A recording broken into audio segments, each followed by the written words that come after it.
The morning sunlight filtered softly through the lace curtains of my small, cozy home. The same one I'd shared with my late husband, Henry, for nearly 50 years. At 75, mornings had become quieter, slower, lonelier. But that day, I woke with a peculiar excitement fluttering in my chest. My son, Daniel, had called the night before, his voice trembling with nervous joy. "Mom, Clara and I set the date. We're getting married next month." For a moment, I felt the years melt away. My heart swelled with pride. My boy, my only child, finally settling down. I pictured helping him pick his suit, placing a gentle hand on his cheek as I had when he was small, and watching him promise forever to the woman he loved. But even as joy flickered, unease crept in. Clara. She was beautiful, no doubt, elegant, articulate, the kind of woman who could silence a room just by walking in. But beneath that polished grace, I'd always sensed a quiet sharpness, a pride that cut deep. The first time she visited our home, her eyes had roamed the living room like she was assessing it, not admiring it. "Charming," she'd said with a smile that didn't reach her eyes. Henry had whispered later, "She's not your kind, Maggie. Be careful with that one." Henry had been gone for 6 years now, and his warnings still echoed in my mind. Days passed. I waited for the wedding invitation that never came. I told myself it was just a delay, that young people today managed everything online. Maybe it was an event. I checked my messages every morning, every evening. Nothing. When I finally called Daniel, he sounded distant, distracted. "Mom, Clara's handling most of the arrangements," he said. "You know how busy I am with work. Don't worry, everything's under control." Under control. Those words chilled me. Still, I decided to prepare. I bought a lovely silver gray dress, modest, elegant, something Henry would have loved. I wrapped a lace shawl around it and placed it gently on my bed. Then I went to the jeweler and polished my wedding ring, the one symbolizing everything I had built, everything I had loved. The week before the wedding, I visited Daniel's house carrying a small box wrapped in gold paper. Inside was a family heirloom, Henry's gold watch, engraved with his initials. I wanted Daniel to wear it on his wedding day. Clara answered the door. Her expression stiffened. "Oh," she said flatly, "Margaret. You should have called first. Daniel's busy." I held the box out. "Just something for him to wear at the ceremony." Her lips curled slightly. "That's sweet. I'll make sure he gets it." But as I walked away, I looked back and saw her close the door, the box still sitting on the table beside her untouched. On the morning of the wedding, I rose early. My old hands trembled as I pinned my silver hair neatly and clasped my pearls. I looked at myself in the mirror and whispered, "You're his mother. No one can take that away." The hall was magnificent. Golden drapes, crystal chandeliers, laughter spilling through the doors. I smiled softly as I approached the entrance, clutching the small gift bag I'd prepared. The young woman at the reception desk looked at me kindly at first, then frowned as she flipped through her tablet. "May I have your name, ma'am?" "Margaret Whitmore," I said proudly, "mother of the groom." Her expression changed. I'm sorry, Mum. Your name isn't on the guest list." For a moment, I thought I'd misheard. My heart pounded. Before I could speak, a familiar laugh, cold-honeyed, drifted from behind her. Clara stepped forward in her wedding gown, her smile sharp enough to wound. "Oh, Margaret," she said softly, "you must understand, this is a private ceremony. Maybe there was a mistake." Then her eyes glinted. "Or maybe you just weren't invited." Laughter rippled faintly among the guests behind her. My throat burned, my vision blurred. Daniel stood further inside, silent, staring at the floor. I turned away, swallowing the pain like poison. But as I reached my car, I felt Henry's presence again, as if whispering from beyond, "Never let anyone tell you where you don't belong." I took a deep breath, wiped my tears, and whispered to myself, "This isn't over." The air outside the wedding hall felt heavier than it should have. I stood beside my car, hands trembling on the steering wheel, trying to steady my breath. The laughter, the music, the distant clinking of glasses. It all felt like a cruel echo reminding me that I'd been erased from a place I helped create. My son's wedding.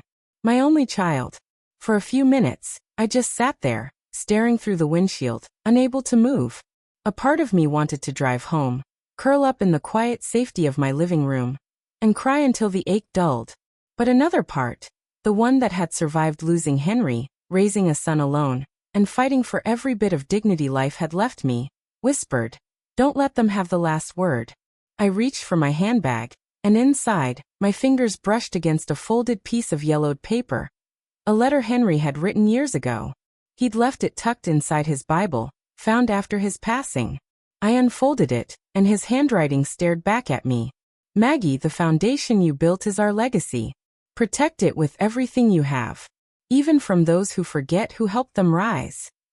Tears welled up again, but this time they weren't from sorrow. They were from clarity. I wasn't just a discarded mother. I was the woman who had built everything Daniel stood on. The house he grew up in, the company he inherited, the reputation that opened doors for him. I looked back toward the hall, its golden lights gleaming like a fortress of pride, and thought, they might have taken my seat, but they can't take my name. That night, I didn't sleep. I sat at my desk with an old photo album open. Daniel's first birthday, his graduation, Henry smiling proudly beside him. Every picture told a story I had helped write. But lately, Clara's shadow seemed to stretch over all of them. She was clever, too clever. Since she'd come into Daniel's life, she'd found ways to push me out subtly. Little comments, small exclusions. "Daniel's tired, maybe don't visit today. We're modernizing the company, Margaret. You wouldn't understand the new system. It's better if the board handles the finances now." And Daniel, caught between love and guilt, had become a silent spectator. The next morning, I called an old friend, James Harlow, Henry's former business partner. He was surprised to hear from me. "Margaret, it's been ages. What can I do for you?" "I need some information, James," I said, "about the Whitmore Foundation and the company holdings. I think Clara's been making changes." There was a pause, then a sigh. "You're right to worry," he said quietly. "There have been some unusual transfers. Some signed under your name." My stomach dropped. Under my name? Yes. I didn't want to believe it, but when Clara joined, she started handling the legal paperwork. "Said you'd authorized it. I thought Daniel knew." I felt my pulse quicken, anger and betrayal swirling inside me like fire. Clara hadn't just tried to erase me from a guest list. She was erasing me from my own legacy. When I hung up, I stared at Henry's photo on the mantel. His gentle smile seemed to steady me. "You always said patience wins wars," I whispered. "It's time I remember who I am." Over the next week, I gathered documents quietly, property deeds, company shares, and letters of ownership. I called a lawyer, a calm young woman named Fiona, who listened carefully to everything I said. "Mrs. Whitmore," she said, "if what you're saying is true, then Clara's committed fraud. And you still have every legal right to the assets she's tampering with." I nodded slowly. "Then let's make sure she learns what happens when you cross a Whitmore." The day of the wedding reception arrived. I wore the same silver dress I had chosen before. But this time, I carried more than a gift. I carried proof. I arrived at the venue again, unnoticed among the bustling guests and flashing cameras. I watched from the back as Clara smiled for photographs, her laughter echoing like victory bells. But this time, I wasn't the trembling old woman she'd humiliated. This time, I was planning my entrance. As I looked up at the massive screen behind the stage, I whispered to myself, "They said my name wasn't on the list. Let's make sure it's on every tongue by the time this night ends." And with that, I made the call that would change everything, to the event manager who owed me a favor from years ago. The stage, the screen, the audience. All of it was about to become mine. The wedding hall shimmered under crystal chandeliers, laughter and champagne filling the air. Every table was draped in ivory silk, the scent of roses and wealth thick enough to choke a memory. From where I stood, hidden near the back, it all looked perfect. The perfect lie. Clara glided across the stage in her lace gown, her smile gleaming like a crown she didn't deserve. Beside her, my son Daniel looked handsome but hollow. His eyes darted nervously across the room, avoiding mine, as though my absence pressed on him like guilt. I had come early, blending in among the event staff, my hair tucked beneath a simple hat. No one looked twice at an old woman moving quietly through the background. They never do, and that's their mistake. The event manager, Peter, spotted me near the side door and gave a small nod. Years ago, I had funded his first catering business when no one else would. Tonight he was returning the favor. "Everything's ready," he whispered. "The presentation will switch when you give the signal." I smiled faintly. "Thank you, Peter. Let's give them something memorable." As the ceremony reached its climax, Clara took the microphone, voice syrupy with confidence. "Daniel and I are so grateful to everyone who made this day possible," she began. "Family, friends, and all who supported our journey." She paused dramatically. "And even those who couldn't be here tonight." Her gaze flicked briefly toward the entrance, where she had humiliated me days before. A few guests chuckled softly, oblivious to the cruelty lacing her words. I felt no anger now, only a calm, icy certainty. Peter caught my eye from across the room and tapped his tablet. The massive LED screen behind the couple flickered. Clara frowned, glancing over her shoulder. At first, the guests thought it was part of the slideshow, but then the images began to change. A scanned signature mine. A property deed, with my name replaced by hers. Bank transfers, company documents, falsified approvals. Murmurs rippled through the hall. Clara's voice faltered mid-sentence. What is this?" And then, as the crowd's whispers grew louder, I began walking down the aisle. Heads turned. Gasps spread like wildfire. I was no longer the quiet old woman turned away at the door. I was a storm in heels and pearls, my silver-gray dress catching the lights as if even the chandeliers bowed to me. Daniel's eyes widened in disbelief. "Mom!" I stepped onto the stage, my heels steady, my voice clear. "I'm sorry for interrupting," I said, taking the microphone from a stunned officiant. "But I thought, since my name wasn't on the guest list, it should at least be on the screen." A nervous laugh rippled through the hall, quickly dying as I turned toward Clara. "I built this family's legacy with my husband. Every brick, every dollar, every opportunity my son ever had came from what we worked for. And yet," I gestured to the glowing evidence behind us, "someone decided to erase my name. From the business. From the invitations. From their lives." Clara's face drained of color. "This is absurd," she hissed. "You're ruining everything." I tilted my head slightly. "No, my dear. I'm correcting it." The lawyer I'd hired, young Fiona, stepped forward from the side, holding a folder. "For everyone's clarity," she said firmly, "these are verified legal documents showing Clara's fraudulent transfers and forged signatures. Mrs. Whitmore has already regained full ownership of her assets." Gasps filled the hall. Phones came up. Whispers turned into a buzz. Clara's father stood abruptly shouting, "Turn this off." I looked directly at him, my voice calm and razor-sharp. "You erased my name from the guest list, Mr. Harlow. But I just wrote it at the top of every screen." The crowd erupted in shock. Clara's perfect mask cracked completely. Tears, panic, denial. Daniel just stood frozen, shame written across his face. I turned to him softly, voice trembling but firm. "Daniel, love doesn't mean silence. You let her silence me. You let her turn your mother into a stranger. But I won't let anyone bury what I built." For a moment, the entire hall seemed to hold its breath. The music had stopped, the smiles had vanished, and all that remained was truth, raw, undeniable, shining under the stage lights. I handed the microphone back and looked at the guests, faces pale with realization. Then I smiled gently, an old woman reclaiming her dignity. "Now," I said quietly, "you may continue your celebration. I've already had mine." And with that, I turned and walked off the stage, the screen behind me still glowing with the words, "Margaret Whitmore, founder mother, and the true name on the list." As I stepped off the stage, the sound of murmurs and scattered applause followed me like a fading echo. I didn't turn back. I didn't need to. For the first time in years, I felt something powerful, peace. My steps were steady, my shoulders light. I had walked into that hall as a ghost from the past they wanted to forget, and I was walking out as the name they would never erase again. Outside, the night air felt cool against my skin, washing away the heat of the confrontation.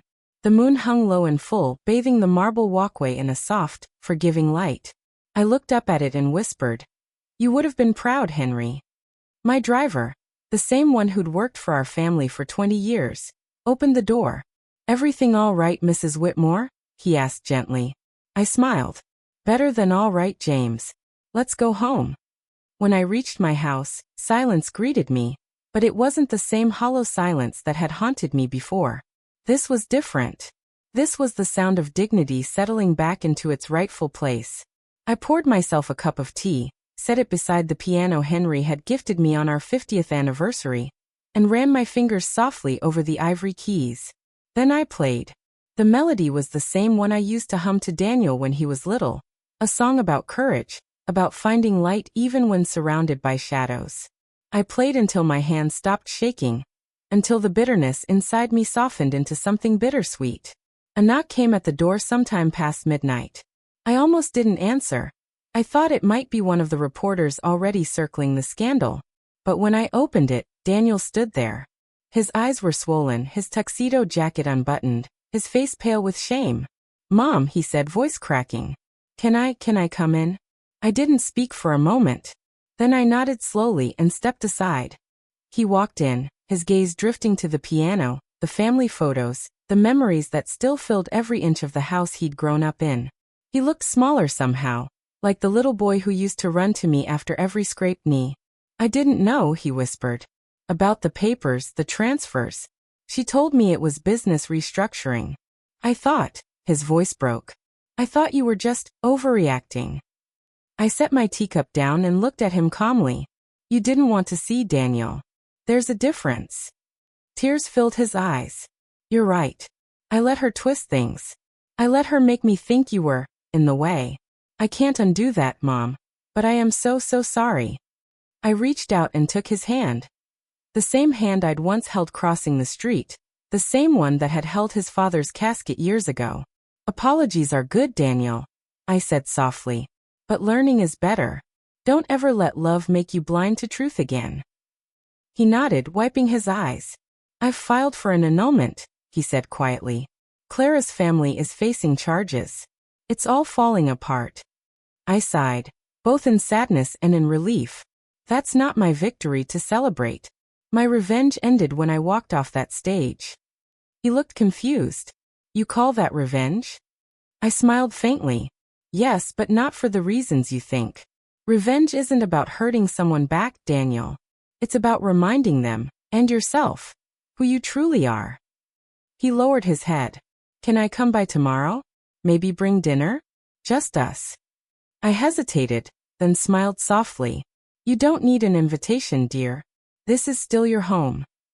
When he left, I closed the door gently and stood for a long moment in the quiet. The world outside might still buzz with gossip and scandal, but inside, my heart was calm. I walked back to the piano and looked at Henry's framed photo beside it. "They laughed when my name wasn't on the list," I murmured. "Now they can't host a gathering without it." A small laugh escaped me, light, genuine. Then I played again, the music rising like forgiveness through the house. Outside, dawn began to break, casting golden light through the curtains. And as I played the last note, I whispered one final thought that Henry would have understood completely. Sometimes silence is the sharpest sword, and revenge is best served with grace.